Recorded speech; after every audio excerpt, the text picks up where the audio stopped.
Kasep pepeujuh ka hidup-hidup sing kararwa dasar keimanan anjeun sing karuat dasar ketakwaan aranjeun di mana kolot urang geus areueuh buru-buru urang geus arareueuh rek saha meneruskeun akhlak-akhlak hade anu sakumaha dicontohkeun ku Rasulullah.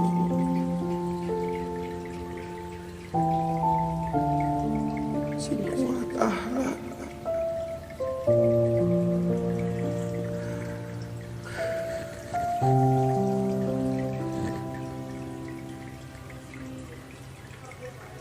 kade bahasa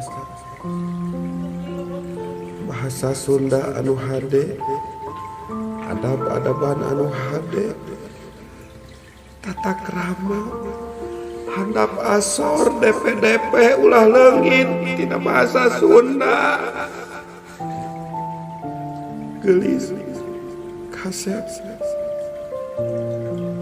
hampura anu jadi kolot teu bisa ngawaris harta banda anu loba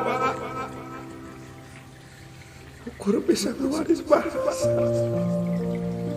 tata krama